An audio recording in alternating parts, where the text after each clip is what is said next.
At the end of October 1986, Bishop is arrested for the murder of Nicola and Karen.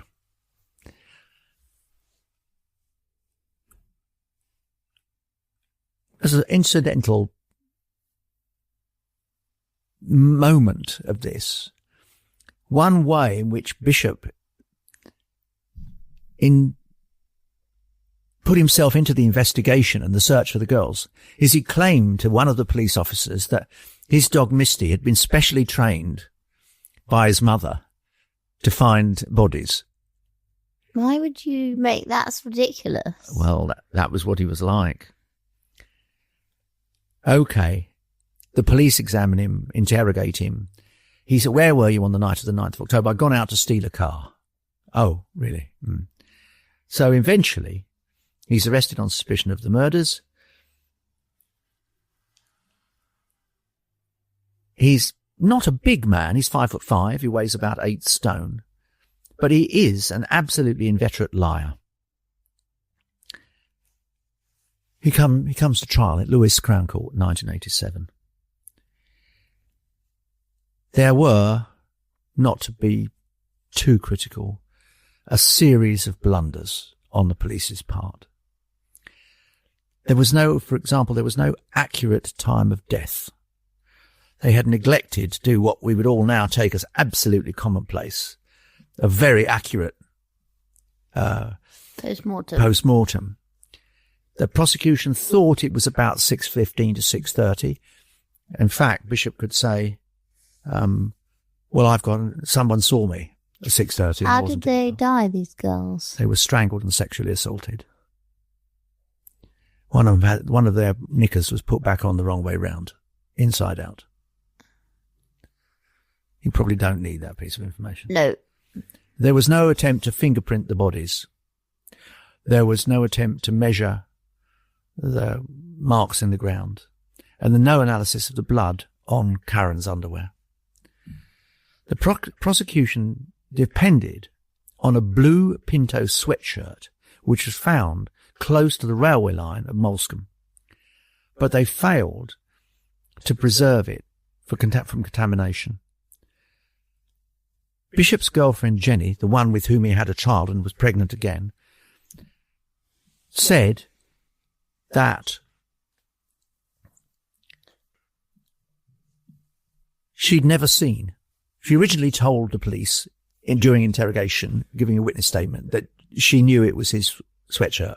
When she gets into the witness box, she changes her story and says, no, I've never seen it before. It's not Russell's. It doesn't take the jury very long, less than 2 hours, to acquit him.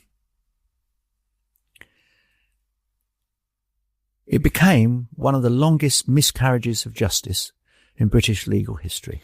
So who fought the good fight to, Well, let me go on. Get it sorted. Well, let me just take the story a little further. 3 years later, 3 years after the acquittal, Bishop kidnaps, indecently assaults, and leaves for dead a 7-year-old girl at Devil's Dyke, not very far away from Wild Park. But this time, he assumes she's dead, but this time she survives. And what's more, she stumbles out of the undergrowth, the wood, and to find a couple. I think I remember you telling me about this, yeah. The couple get an ambulance. She's taken to hospital. Amazing. And she gives the police an accurate description of the man she said attacked her. What's even more spectacular is that then she attends a lineup in which Bishop is one of in the parade. And she identifies him. He's only 7. Even though he's deliberately covered his hair with water and sleeked it back so that he won't look the same as he did when he attacked her. Oh my goodness. She unequivocally identifies him. That 7-year-old girl took Bishop off the streets. Wow, that's amazing. It is an extraordinary story.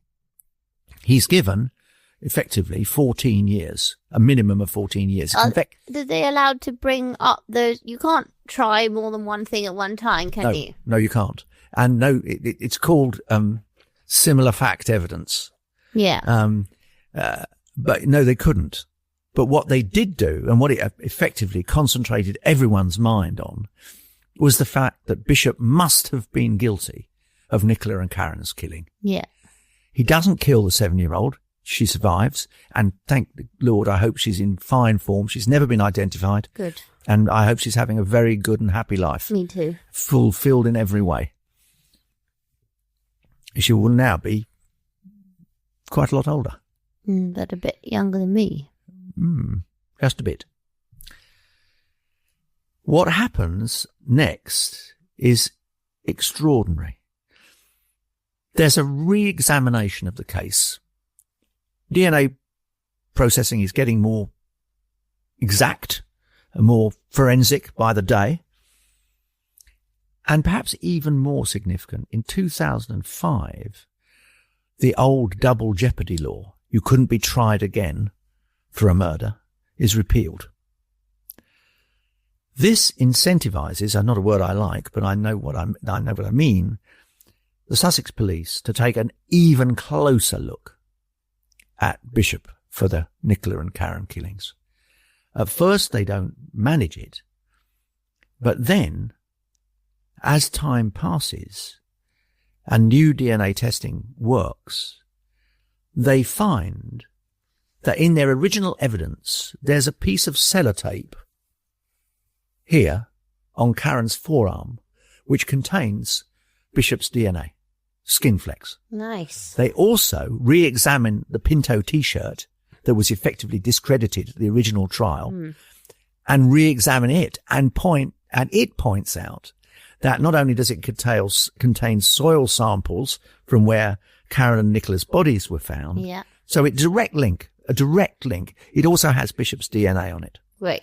So now, Bishop has now been in jail, of course, since 1990. He's been trying to get out because, after all, I've served my 14 years. Not surprisingly, No way. No one is at all keen to allow Bishop, who by now is extremely streetwise. He knows exactly what's going on. He always has done, to be honest. He's a manipulative, violent paedophile. Finally, there's full reinvestigation. And in May 2016, My goodness. 30 years after the murders. But he's not been released from prison? No, he was kept in jail. Okay. Finally, 30 years after the killing of Nicola and Karen, Bishop is rearrested in a police station. He's taken from jail to a police station, he's arrested and charged with the murders. This time, the prosecution is led by a man whom I know well, Brian Altman, who prosecuted Levi Belfield. He becomes the prosecution QC in the case against Russell Bishop for the Babes in the Wood murder. It comes to trial at the Old Bailey in the late autumn 2018, just last year. And finally, on the 10th of December 2018, almost exactly 32 years after the crimes, Bishop is convicted. And there was a BBC documentary this week about the forensic clues in the second trial. Interesting. And very, very interesting. But Altman was absolutely clear. He said to the jury in terms opening the case against Bishop, I will tell you of a similar case, the 7-year-old, but I am not relying simply on that similar fact case. I've got more. I have got forensic evidence which undeniably connects Bishop with the bodies, the Pinto T-shirt, and therefore the killings. The jury takes 2.5 hours to convict Bishop of the crimes of killing Karen and Nicola. And he gets a minimum sentence, life with a minimum of 36 years, which will make him worry to survive for a further 36 years. I should remind you that he was 20 when he first committed the crimes. He would spend probably the longest period of time ever in prison of a British prisoner. He would have been in prison been in jail for 64 years.